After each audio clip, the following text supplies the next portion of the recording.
కార్యక్రమాన్ని మీకు సమర్పిస్తున్న వారు దివ్య డైమండ్స్ జాతి రత్నాలు 100% లవ్ సర్టిఫైడ్ మరియు సర్వహిత సేవా సమితి వారి శ్రీ లక్ష్మీ గణపతి మహాయాగం చందన గ్రాండ్ బందర్ రోడ్ విజయవాడ.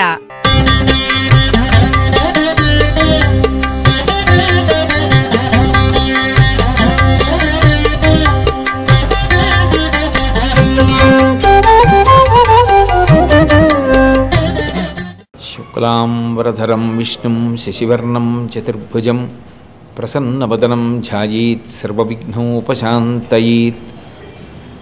గురుర్బ్రహ్మా గురుర్విష్ణుః గురుర్దేవో మహేశ్వరః గురుసాక్షాత్ పరబ్రహ్మ తస్మై శ్రీ గురవై నమః. వ్యాసాయ విష్ణురూపాయ వ్యాసరూపాయ విష్ణవే నమో వై బ్రహ్మనిధయే వాసిష్ఠాయ నమో నమః. కూజంతం రామ రామేతి మధురం మధురాక్షరం ఆరుహ్య కవితాశాఖాం వందే వాల్మీకికోకిలం. శ్రుతిస్మృతిపురాణానాం ఆలయం కరుణాలయం నమామి భగవత్పాదశంకరం లోకశంకరం. వాగర్ధావివ సంపృక్తౌ వాగర్ధప్రతిపత్తయే జగతః పితరౌ వందే పార్వతీపరమేశ్వరౌ. సూక్తిం సమగ్రయతున స్వయమేవ లక్ష్మీః శ్రీరంగరాజమహిషీ మధురైః కటాక్షైః బింబాధరం బహుళదీర్ఘకృపాకటాక్షం శ్రీవేంకటేశముఖమాత్మనిసన్నిధత్తాం. విమలపటీ కమలకుటీ పుస్తకరుద్రాక్షశస్తహస్తపుటీ కామాక్షి పక్ష్మలాక్షి కలిత విపంచి విభాసి వైరించి. మనోజవం మరుతతుల్యవేగం జితేంద్రియం బుద్ధిమతాం వరిష్టం వాతాత్మజం వనరయూధముఖ్యం శ్రీరామదూతం శిరసా నమామి. ఆపదామపహర్తారం దాతారం సర్వసంపదాం లోకాభిరామం శ్రీరామం భూయో భూయో నమామ్యహం. నారాయణం నమస్కృత్య నరం చైవ నరోత్తమం దేవీం సరస్వతీం వ్యాసం తతో జయముదీరయేత్. జయతు జయతు దేవో దేవకీనందనోయం జయతు జయతు కృష్ణో వృష్ణివంశప్రదీపః జయతు జయతు మేఘశ్యామలకోమలాంగో జయతు జయతు పృథ్వీ భారనాశో ముకుందః. హరి ఓం. 18 పురాణములను అందించినటువంటి వ్యాస భగవానుడే మనకి భాగవతాన్ని కూడా అందించాడు. మిగిలిన పురాణములను అందించడం వేరు, భాగవతాన్ని అందించడం వేరు. భాగవతం వ్యాస భగవానుడి యొక్క నైరాశ్యంలోంచి ఉద్భవించింది. ఇన్ని పురాణములను అందించాను, ఇంత వాంగ్మయాన్ని ఇచ్చాను, మహాభారతాన్ని ఇచ్చాను, అయినా నా మనసులో ఏదో వెలితిగా ఉంది, ఎందుచేత ఇలా వెలితిగా ఉంది అని సరస్వతీ నదీ తీరంలో విహరిస్తున్నటువంటి వ్యాస భగవానుడికి నారదుడు ప్రత్యక్షమై హరికథలతోటి భక్తుల యొక్క చరిత్రలతో కూడుకున్నటువంటిది, 4 పురుషార్థములను వివరించగలిగినటువంటిది, ఉపనిషత్తుల యొక్క సారాంశమైనటువంటి జ్ఞానమునకు ఆలవాలమైనది భాగవత రచన చేయకపోవడమే నీ మనసులో ఏర్పడినటువంటి వెలితికి కారణమని చెప్పిన కారణం చేత వ్యాస భగవానుడు భాగవతాన్ని రచించడానికి పూనుకున్నాడు. వ్యాసుడు రచించినటువంటి పురాణములనన్నిటినీ ప్రవచనం చేసినటువంటి వారు ఆ సూతుడు ప్రవచనం చేశాడు. కానీ ఒక్క భాగవతాన్ని మాత్రం సూతుడు ప్రవచనం చేయలేదు, శుకబ్రహ్మ ప్రవచనం చేశాడు. భాగవతాన్ని ప్రవచనం చెయ్యగలిగినటువంటి శక్తి కలిగిన కుమారుడు జన్మించాలనేటటువంటి కోరికతో వ్యాస భగవానుడు పరమేశ్వరుణ్ణి ఉద్దేశించి చేసినటువంటి తపస్సు యొక్క ఫలితమే శుకబ్రహ్మ యొక్క జననము. పుట్టుక చేతనే జ్ఞానవైరాగ్యములు కలిగినటువంటి మహాపురుషులు 2 చెప్పబడతారు శాస్త్రంలో. ఒకరు శుకబ్రహ్మ, ఒకరు వామదేవుడు. పుట్టుకతోనే విశేషమైనటువంటి జ్ఞానమును పొందినవాడు కనుక ఆయన భాగవతాన్ని ప్రవచనం చేసి లోకానికి అందించాడు. ఆయనకి ఒక ఆవు పాలు పితికినంతసేపు కన్నా ఎక్కువసేపు ఎక్కడా ఉండేటటువంటి అలవాటు లేనివాడు. అలా ఏదైనా ఒక ప్రదేశంలో తాను నిలబడితే అక్కడ ఉండేటటువంటి జనులతో సంబంధం ఏర్పడి వాళ్ళు తన మనసులోకి ప్రవేశిస్తారు, సంఘం ఏర్పడుతుందని, నిస్సంగముగా జీవించడం కోసమని ఒక ఆవు పాలు పితికినంతసేపు మాత్రమే ఒక చోట ఉండేటటువంటి అలవాటు ఉన్న శుకుడు కేవలముగా భగవత్కథా శ్రవణమును మాత్రమే అపేక్షించి తనకి ముని యొక్క శాపకారణం చేత మృత్యు వస్తోంది అని తెలిసినప్పటికీ కూడా భయపడకుండా నేను మళ్ళీ పుట్టవలసిన అవసరం లేనటువంటి కథని నాకు వినిపించగలిగిన వాడెవరు అని ఆర్తి చెందినటువంటి పరీక్షిన్ మహారాజు గారి యొక్క కోరిక తీర్చడం కోసం 7 రాత్రులు 7 పగళ్ళు గంగానదీ తీరంలో ఉండి పరీక్షిన్ మహారాజు గారికి భాగవతాన్ని శుకబ్రహ్మ ఉపదేశం చేశారు. అటువంటి భాగవతం పరమపావనమైనటువంటి పవిత్రమైనటువంటి ఘట్టం. అటువంటి భాగవతం ఆంధ్రీకరించడం అంటే అంత తేలికైనటువంటి విషయం కాదు. ఋషితుల్యుడు కనుక, నిష్కామమైనటువంటి జీవనం ఉన్నవారు కనుక, పరమభక్తి తత్పరులు కనుక పోతన గారు భాగవతాన్ని ఆంధ్రీకరించగలిగినటువంటి అదృష్టాన్ని పొందారు. తెలుగు భాషలో భాగవతాన్ని అంత గొప్పగా అందించడం ఒకెత్తైతే సంస్కృత భాషలకు ఉండేటటువంటి మంత్రశక్తి ఏది ఉన్నదో దాన్ని తెలుగు భాషకి కూడా కట్టపెట్టినటువంటి ఋషి పోతన గారు. నేను ఎందుకు ఈ మాటలు అంటున్నాను అంటే సంస్కృత భాషకి ఒక మర్యాద ఉంటుంది, అందులో బీజాక్షరములు ఒదిగిపోతాయి.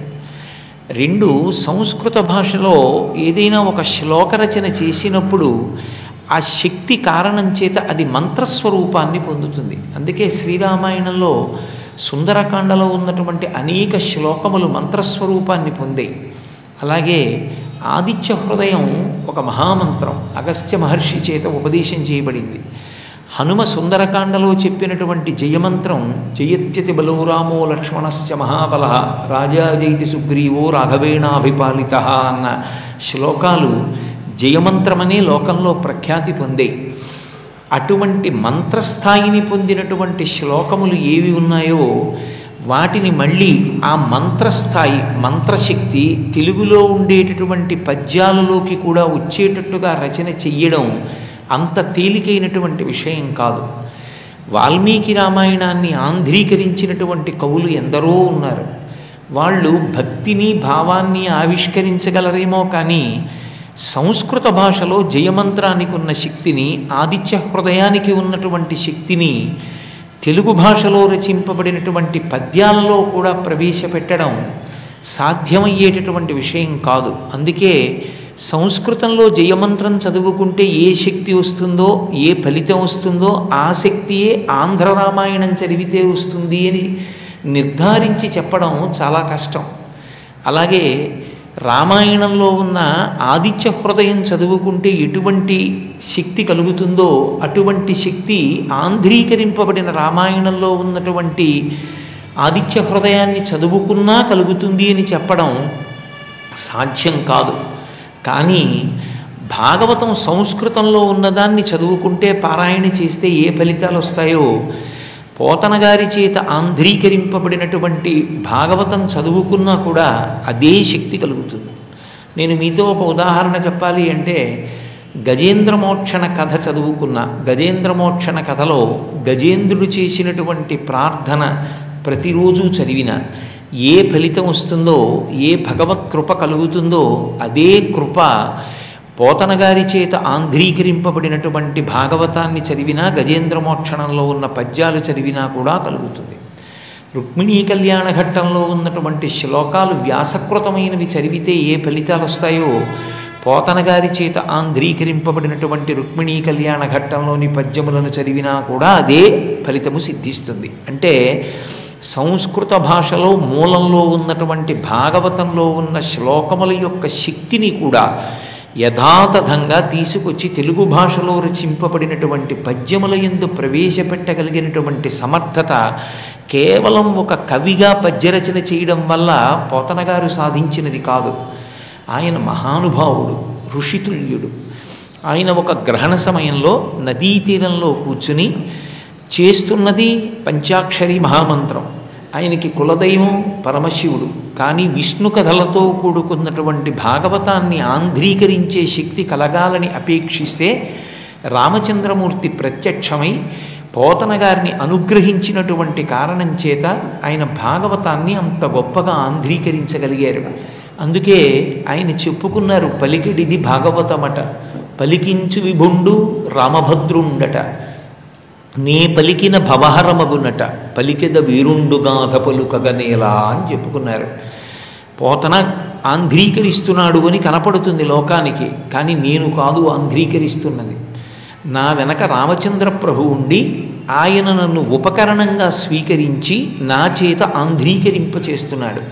ఎందుకు నన్ను ఉపకరణంగా స్వీకరించాలి అంటే, నేను ఇంకా మళ్ళీ పుట్టవలసినటువంటి అవసరం లేని స్థితిని నాకు కల్పించాలని, ఈ భవరోగం నుండి నన్ను విముక్తుణ్ణి చెయ్యాలని, జనన మరణ చక్రస్వరూపమైనటువంటి సంసారము నుండి నన్ను ఉద్ధరించాలని, ఇక పుట్టవలసిన అవసరం లేని పునరావృత్తిరహిత శాశ్వత శివ సాయుధ్య స్థితిని నాకు కల్పించాలని నా యందు అనుగ్రహంతో రామచంద్ర ప్రభువు నన్ను ఉపకరణంగా స్వీకరించి నా చేత భాగవతాన్ని ఆంధ్రీకరింపచేసి ఆ ఫలితంగా నాకింత గొప్ప వైభవాన్ని కట్టపెట్టాలనుకుంటున్నారు తప్ప ఇది నా అంత నాకు కలిగినటువంటి శక్తి కాదని విశేషమైన వినయాన్ని ఆవిష్కరించినటువంటి మహాపురుషులు పోతన గారు.